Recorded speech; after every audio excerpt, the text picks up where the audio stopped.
So, hi guys. I have been thinking about doing this video for a number of years, number of months. And then today, after being on a Hashimoto's post, I decided that really I should do this. I've been promising myself for years. I'm just going to adjust this slightly. I know my face does look a bit wobbly sometimes, but today it looks particularly wobbly. Okay, I'm going to try and work with this as best as I can. Okay, so I'm going to talk about my journey from the inception of my illness to this very day. And what I'm going to do, I'm going to split it up into different parts. I'm going to try and keep still as best I can. It's not always easy, and I'm going to try and not say too much because I've been told I say that a lot. So my journey began in 2011. We are now in 2018, so 8 years ago, roughly 8-9 years ago, I would say. Although in thinking about it, some of the medical things that were happening to me before that may have contributed to what's happening now, or maybe part of what's happening now. So in 2011, I believe it was around probably about January, February time. I was teaching at the time. I was working in a particularly lovely school with some lovely children, absolutely brilliant children. And I got a urinary tract infection. Now, over the years, I had these very, very, very frequently to the point where I ended up having an operation and I've forgotten what they call it. It will come back to me. So I had this operation to assist with the urinary tract infection because what they felt was that things were going up instead of coming down. So, and that would affect my kidneys. So I had, remembered, it's called a urethral stretch. So I'd had these operations in the past. I think I had a couple of them to try and resolve the issues of me having urinary tract infections. However, in about February of 2011, I seemed to get a particularly bad one. I had very bad flank pain. For those of you that don't know what flank pain is, it's pain in, like, not so much the base of your back, but the sides of your back. And I had pain in both sides of my back. I felt quite nauseous, and I had temperature. That was another thing that was a giveaway. So I went to my GP, and she gave me a prescription for some medication called, it will come back to me, nitrofurantoin. That's what it was. So off I went to the chemist, and I won't name the chemist, but off I went to the chemist to get this prescription. And on this particular day, it was very, very busy in the chemist. So I handed over my prescription, and the gentleman, I think normally they do a double check with these prescriptions, and it was so busy on this particular day that he didn't seem to do a double check. But you know, hey, I get it, everywhere's busy, but obviously with your health and with medication that you're going to take, it is particularly, you know, a major problem. Anyway, so off I go with my bag in hand with my prescription, and I realized that it was a bottle. And I thought, okay, strange. Didn't realize they did prescriptions in bottles these days. I thought that they came in like tabs, you know, pop one out, you know, whether it says Monday to Friday or whatever, but in tab form. But this came in the old style brown bottle. So I took the bottle home and proceeded to take this medication. I took one on the night that I picked up the prescription, and then I took one the following morning. I think I was meant to take 3 a day, something like that. The following morning I took the second tablet, and I was okay till about lunchtime. And as I said, I was working in this school, very busy school, and I felt a bit strange. I started feeling a bit weird. Couldn't really explain the weirdness, but I didn't feel myself. I knew that. And I remember going to my mother's house at lunchtime. She lives quite near. Excuse me, I'm really perspiring here. And I went to my mother's house at lunchtime, and she said to me, "You just don't look yourself." And I could barely speak. I couldn't understand it. So I had something to eat, went back to school, knowing that I only had literally a few hours to go before the end of the day. However, in the evenings at that time, I was also mentoring. I was mentoring some young people for a particular football club in the UK. You can see I'm really perspiring. I'm so sorry. And so I went home, and I then realised that excuse me, I'm going to dab my face. This is real, guys. This is real. This is all live. All live. Okay, looking a bit better. Not so shiny. Right. I then realised I was stuttering. And my speech was becoming very laboured. And I was crying. And I just felt all over the place. But I promised my girls I was going to take them swimming. So I drove down to the swimming baths, and I called my sister. Now, I'm always renowned in the family for voices, for accents and voices and things, you know. So I'd be doing a Scottish accent, a Welsh accent, American accent, Barbadian accent, Jamaican accent, whatever accents. Yeah, quite a funny character. And so I rang my sister and tried to explain to her how I felt, but I was stuttering, and she thought that this was part of the facade of me doing my accents and being silly. But she then realised after a short while that no, actually it wasn't a facade, it was actually for real. So she called a friend of mine and said, "You know what, she's not well, and you need to get her as soon as possible." At this time I was already at the swimming baths. So I met a young lady who I was working with, and by that point I actually couldn't speak. I couldn't speak at all. And so I had to write down on this piece of paper that I was not feeling well, and just said to her, you know, bear with me, I'll go upstairs and I'll sit down, and but just like, you deal with the girls and I'm upstairs. But as time went on, I got increasingly worse, and she then decided it was really time for me to go home.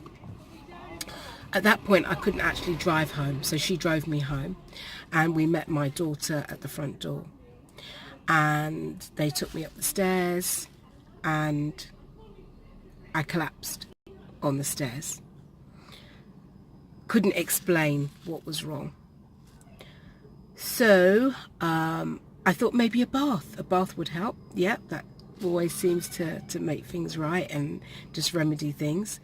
And yeah, I decided that I wanted to have a bath. But by the time I got into the bath, I was now out of it totally. So they decided to call an ambulance. And my symptoms were manifesting itself as a type of stroke. All down one side of my body was drooped. And incidentally, you know, even like looking in this camera, doing this video right now, I can tell that I'm still kind of leaned towards one side in my mouth, which is interesting. Don't usually notice it, I'm noticing it now. But yeah, the whole side of my body was actually drooped, and I was taken to hospital, and there were some delays in actually seeing me. I had a brain scan. They said they didn't believe I'd had a stroke, but they couldn't 100% say no. simply because of the symptoms that I was having. And from that point, for about 6 weeks, I lost my memory and I lost my speech. During that time, I stayed in hospital for about 2 weeks, with them really not knowing what was wrong with me, and had me on a very strange ward. And they discharged me and I went home, and during that 6 weeks I was back and forward to the hospital, back and forward all the time, constantly back and forward, because the speech thing kept happening, losing my speech, losing my memory, and I was subsequently referred to a neurologist. I spent quite a bit of time seeing this particular neurologist, who then decided that what had happened to me, coupled with some other medical, my medical history that she took, she decided that I had focal point seizures or something from the frontal focal lobe seizures, epilepsy to be correct. And I was promptly diagnosed with epilepsy, which crashed my world really, because if anybody knows me, I am an active person, or was an active person, very busy, single mother of 3 who, you know, would take my kids all over the place. And at that particular time, it was like a death sentence to me. And why, may you ask? Well, if you know anything about having epilepsy and being pronounced with seizures, your whole world can come to an end. And in saying that, what it was for me is that I was unable to drive, which was the worst thing that could ever happen to me.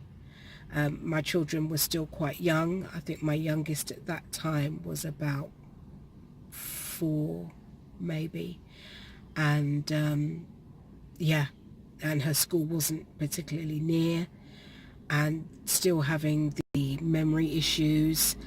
I had to do, I remember doing a dummy run a few times during the 6 weeks holidays to try and get me to remember where the school was. And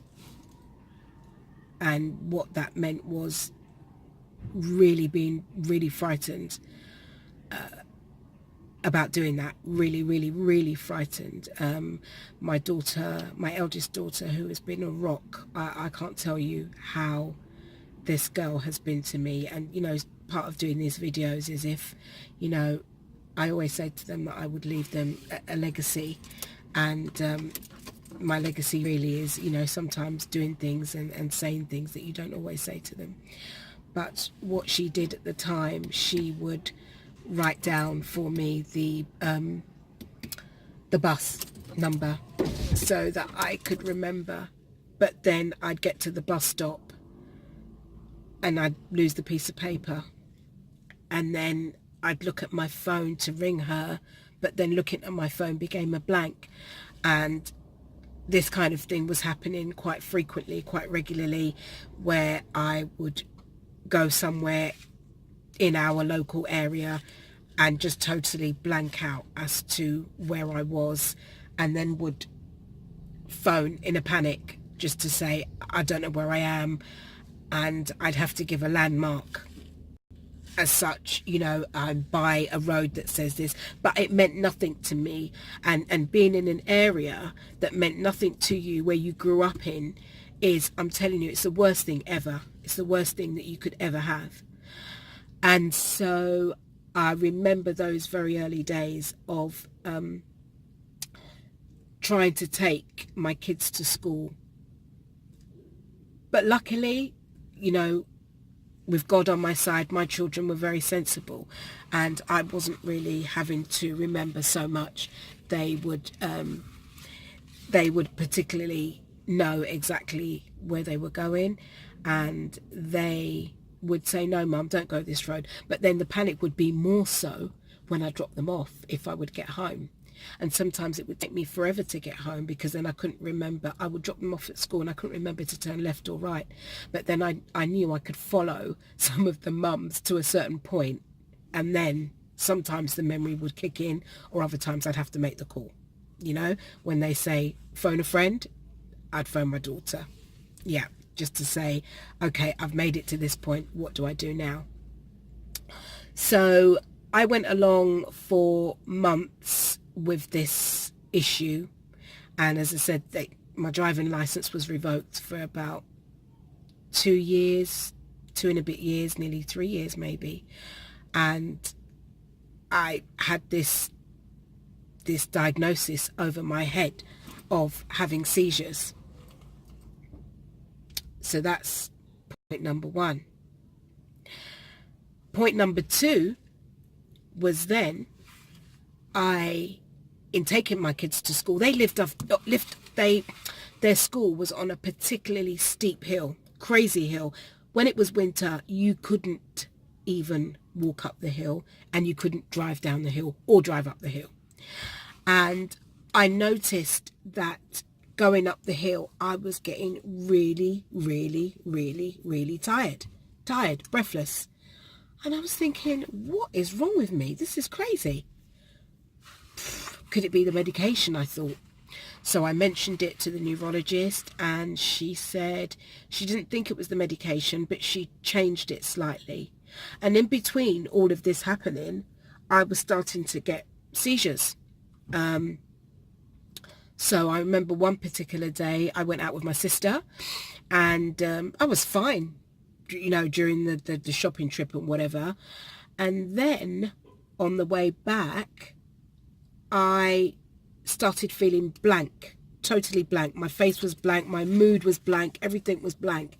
And I was thinking, something's not quite right. And she said she could see, she could tell. She could look at me and she could tell that something wasn't quite right.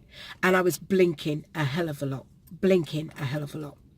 So I got home, I went to the bathroom to wash my hands, and I had the most weirdest experience ever, where my eyes were just rolling at the top of my head. But I was adamant that I didn't want to go to the hospital, because for that past 6 months to a year, that's all I did. I lived at the hospitals, as I do now. I live at the hospitals. And so I was like, no, I'm going to ride this out. I'm going to ride it out. I'm just going to try and, you know, not go to the hospital. But we dialed 111. If you're in the UK, you know what that is. And obviously they're going to say to me, you know, you need to go to the hospital. And for anybody that suffers from epilepsy or any other kind of neurological or other type of medical issue, you will know that after you have a seizure, or I know diabetics have the same type of thing when they have hypos, you have the worst headache ever. And so I was given this particular medication. I used to call it clobber. I think it's called clobazome or clobazam. And I would take that after my seizures, and that would just really sort of knock me out. So I struggled with this for quite a while.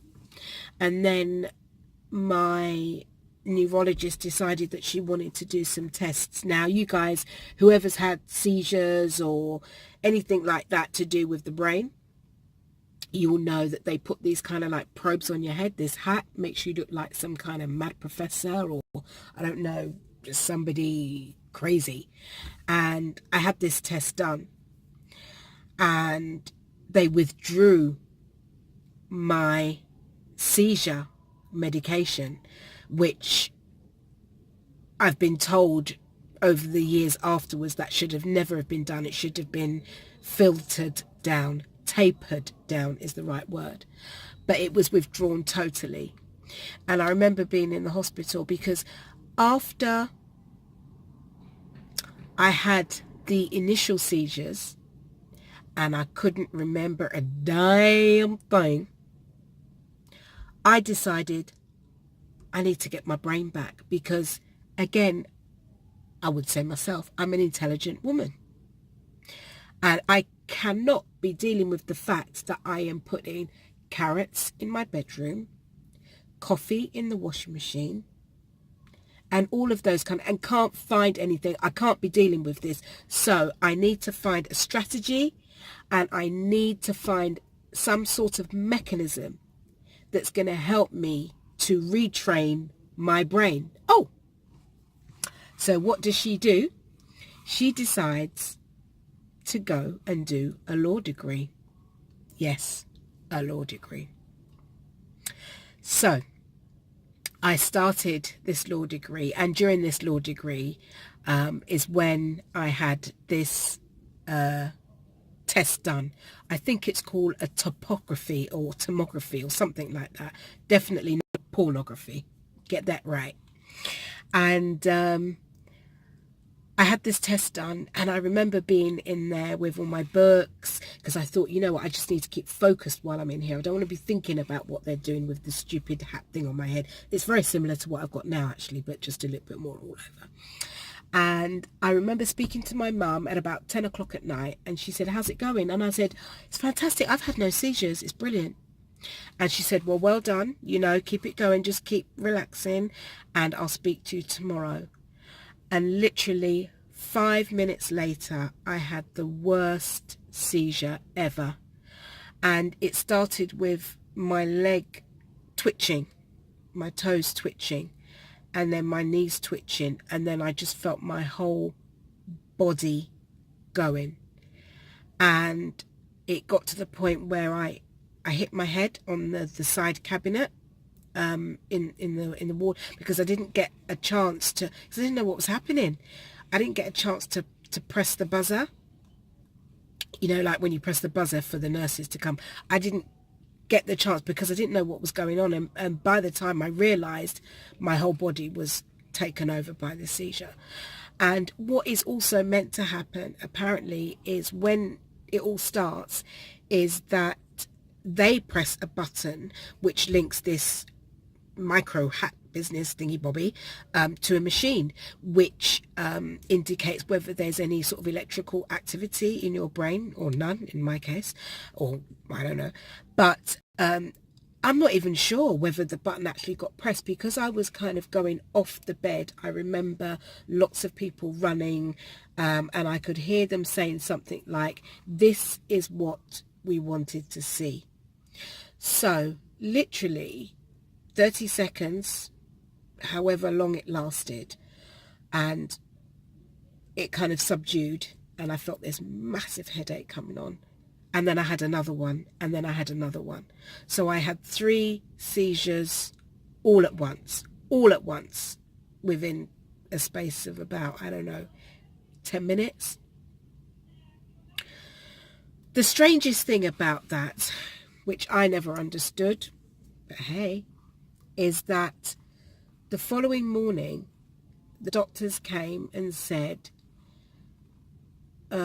we've checked the machine that this hat thing was linked up to, and we're pleased to say you don't have epilepsy.